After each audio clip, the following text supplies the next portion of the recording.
Hello, good evening and a very warm welcome to the Hot Seat.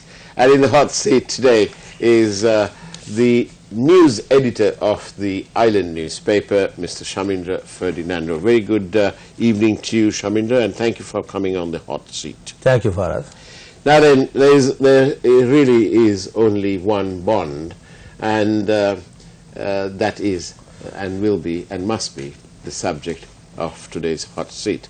So, Simone Ferdinando, nearly 3 years later, we seem to be on a proper path towards addressing this greatest financial scam in the history of our country. What is your reaction?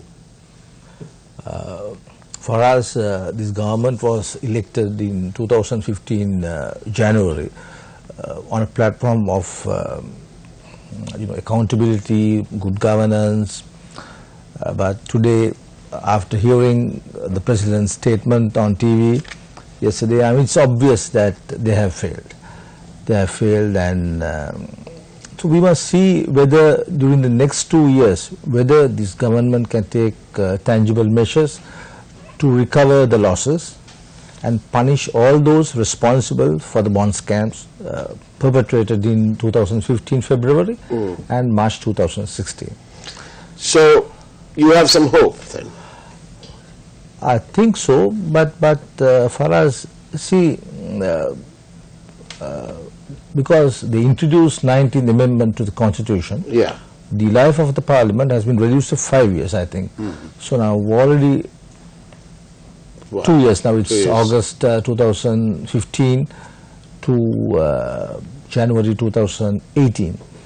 Now, we must see whether they have the political will to go through the process, bring in new laws and introduce new laws in Parliament and take action against people responsible.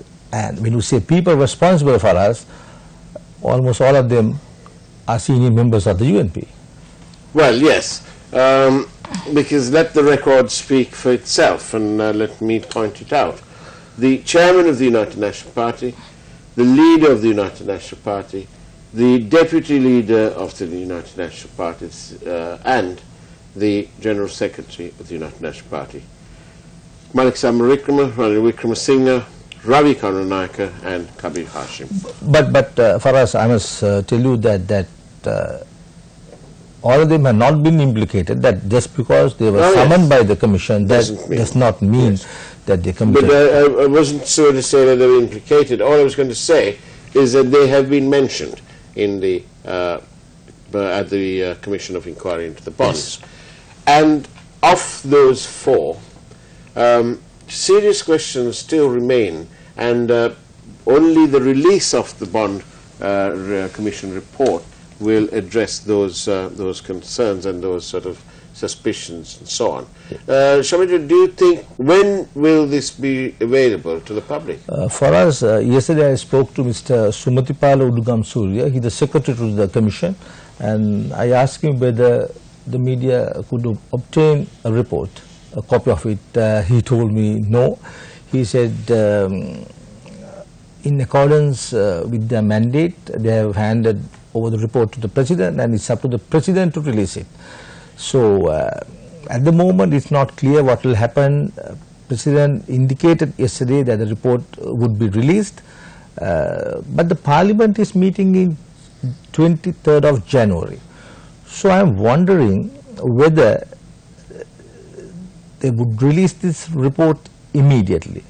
See, if they release it immediately and allow a public discussion on this matter, I'm sure it will be it will have some sort of, I think, a serious impact on the local government polls also, because both the UNP, the JVP, the SLP, the Podujana Perupana, all of them have promised, that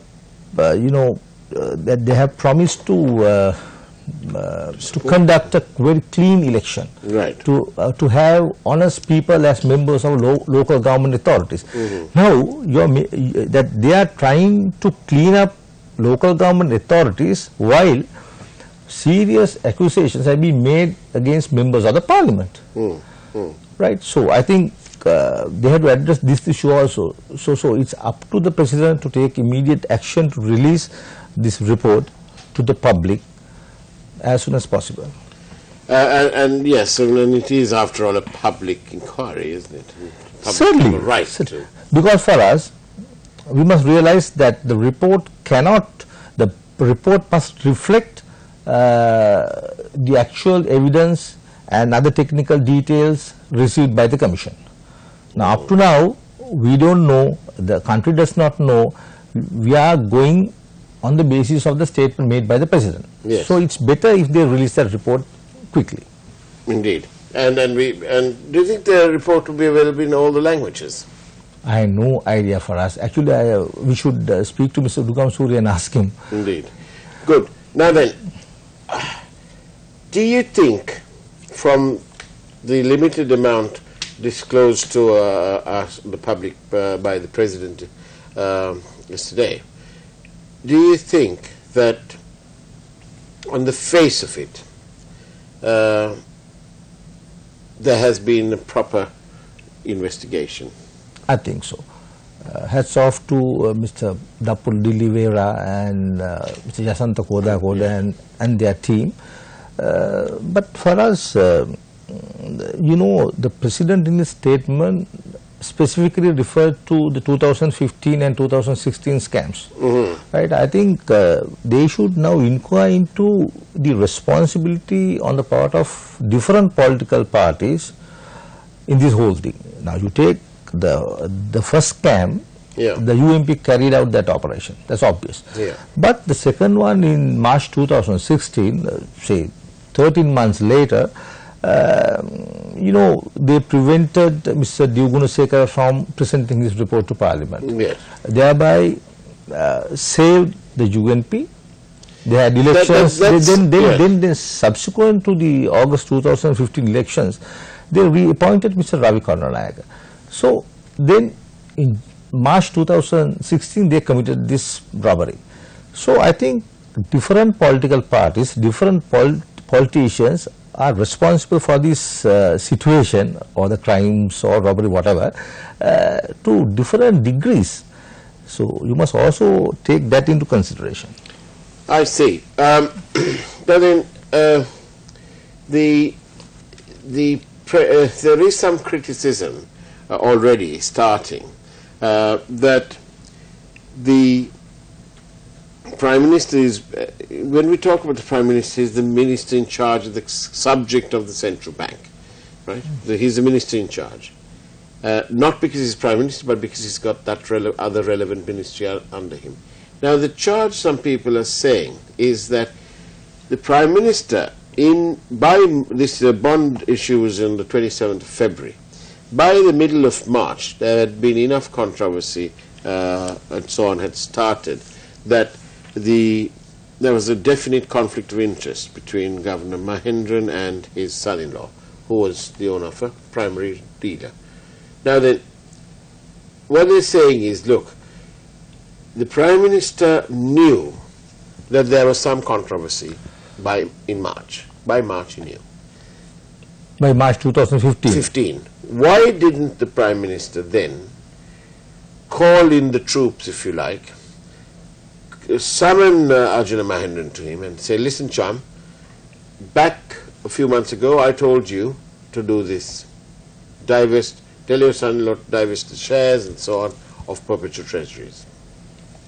Have you done it? And the Prime Minister failed to actually ask that question.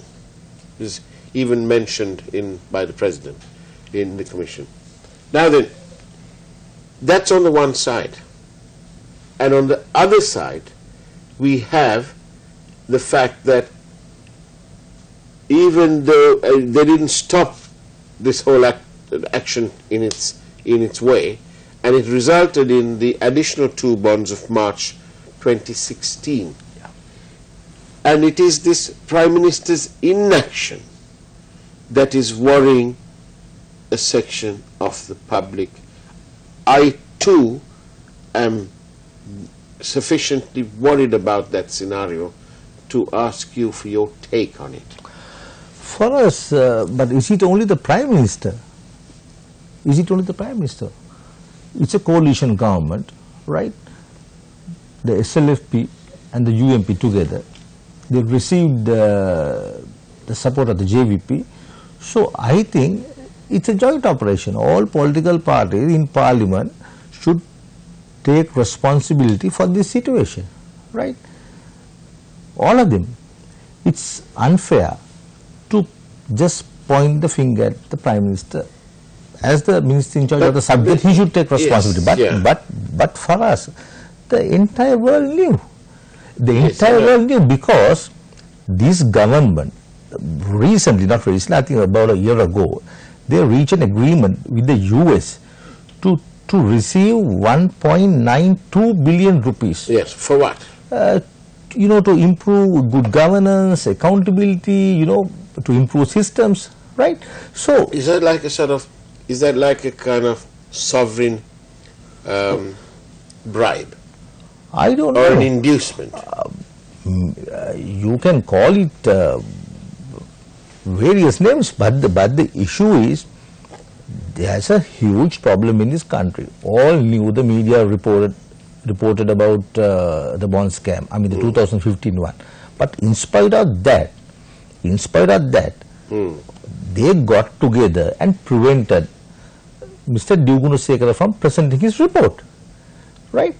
In fact, the UMP MPs, Sujiva Senasinghe, Mr. Senasinghe went to court. He moved court to prevent Mr. Gunasekara from presenting releasing the report to the public.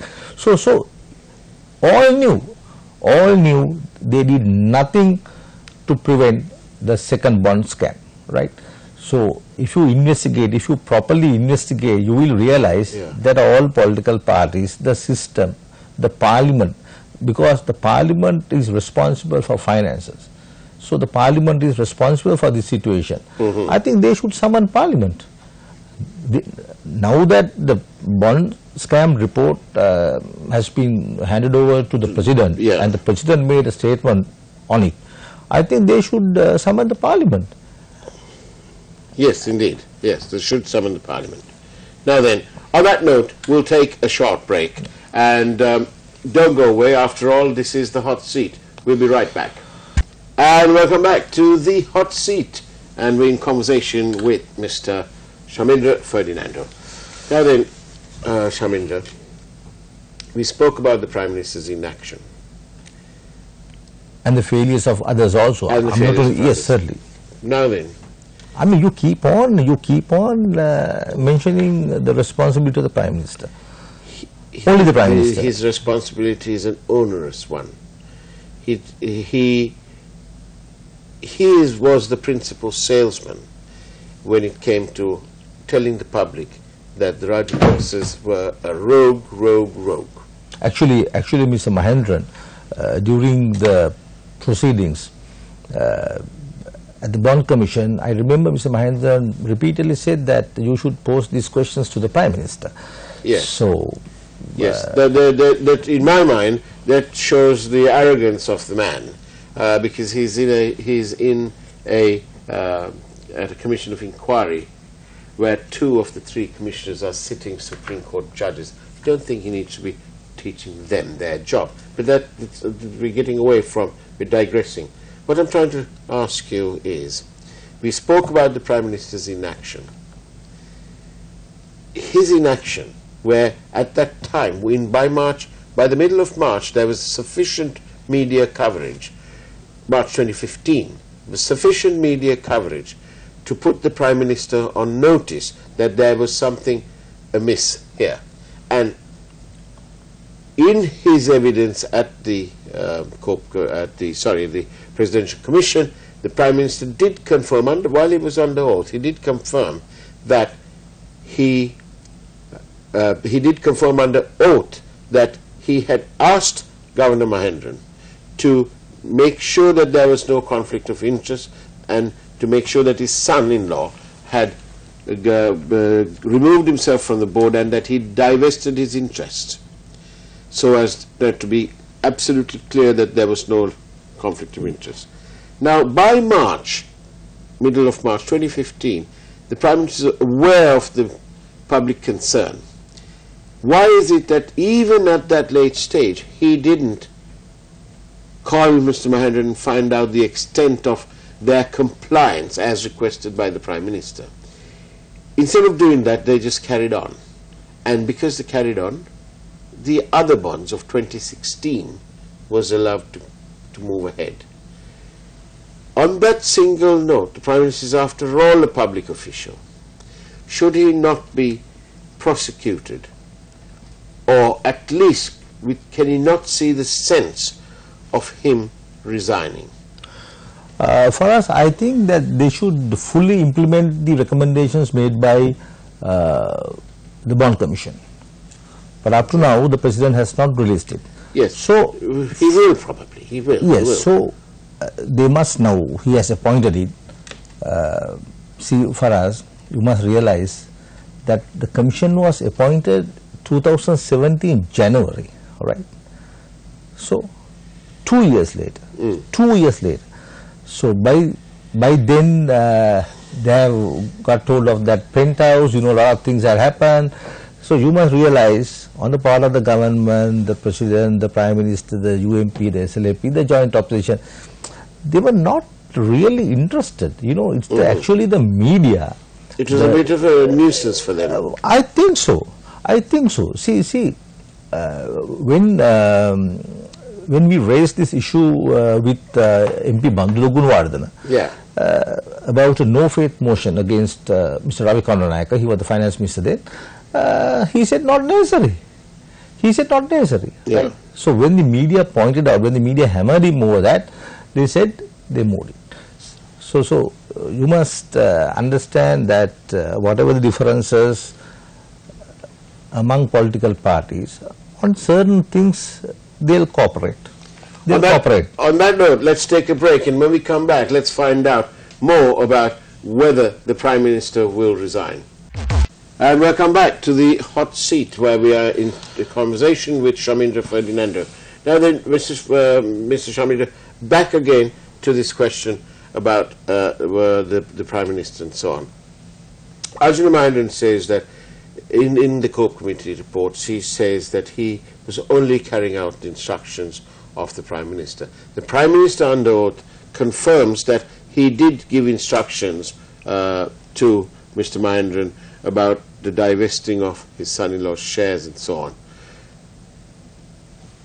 Can you not marry the two and look at it and say that there was a definite departure and that the Prime Minister was wrong not to have summoned Mr. Mahendran and checked with him whether he had fully complied with his instructions, because there is some public concern that there is a conflict of interest?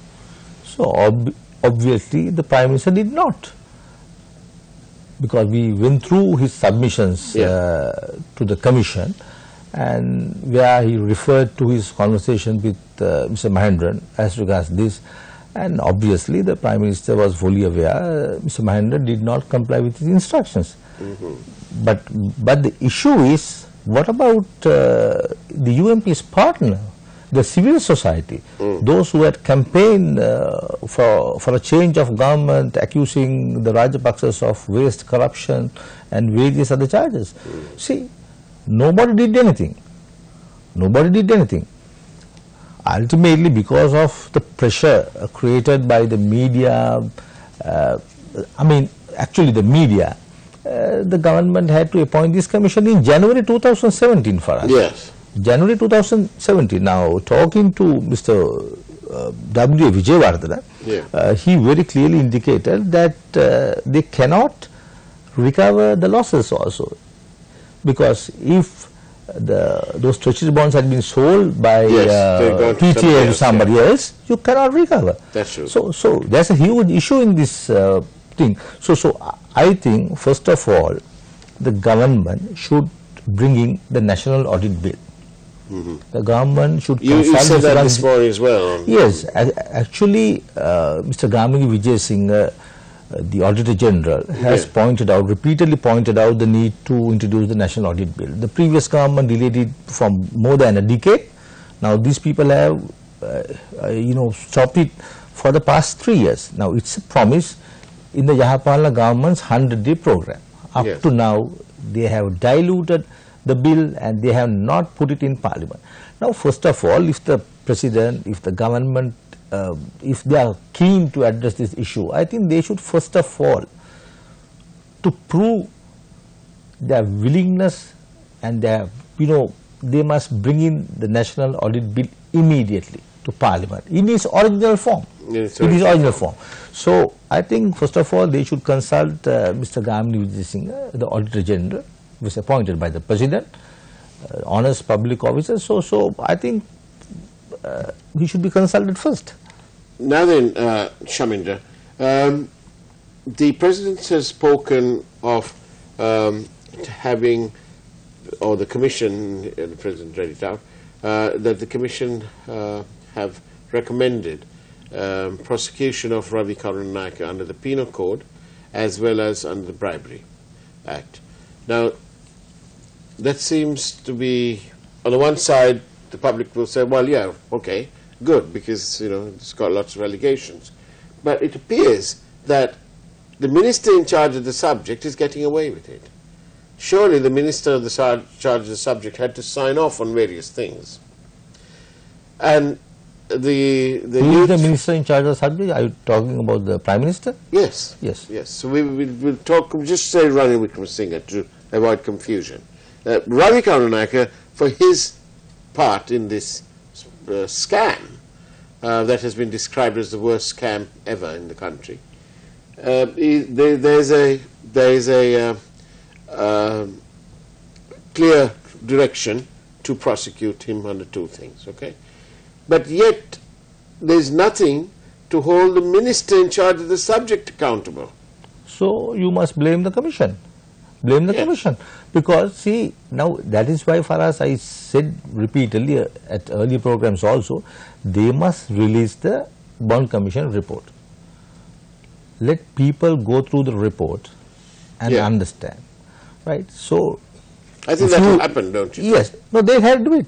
Because they must do it immediately, because they must give an opportunity to the people to know what had happened before the local government elections, because all parties are campaigning, promising a cleaner local government system, right? So first of all, they must clean up the Parliament.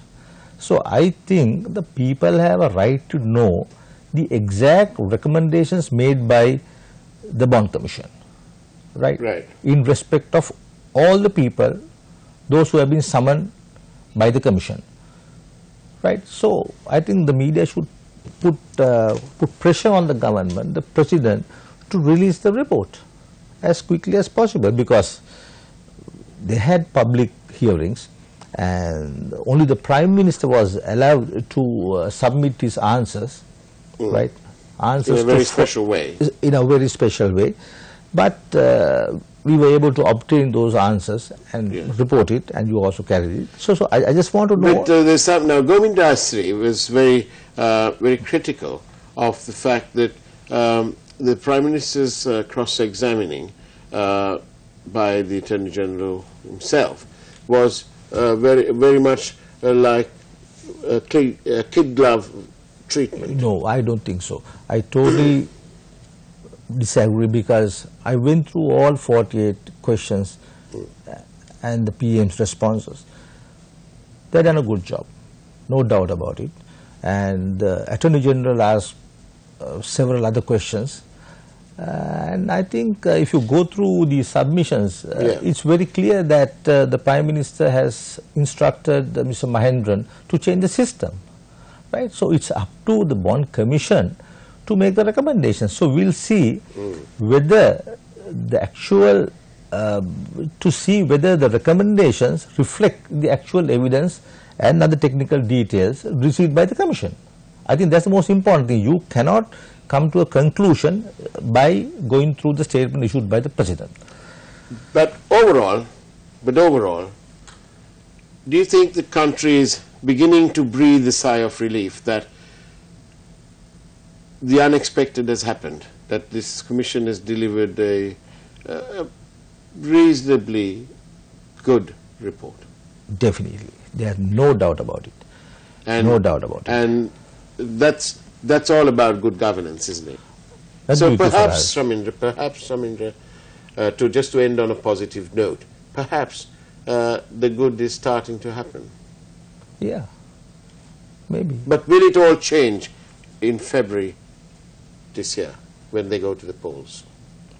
No, actually for us, the issue is whether this coalition can continue after this report, right? Indeed. That's the issue. So, if they are, demanding a cleaner local government system, I think people will not vote for any of these parties, right? Because you see, the JVP supported the UMP move to dissolve the parliament in 2015. There's no doubt about it, because for them, common enemy is Mahinda Rajapaksa. Right? That's the truth. Indeed. Right. So on certain issues they will cooperate. Yeah. But I think the people of this country, the Sinhalese, the Tamils, Muslims realize these members of parliament, the lawmakers, are a corrupt lot.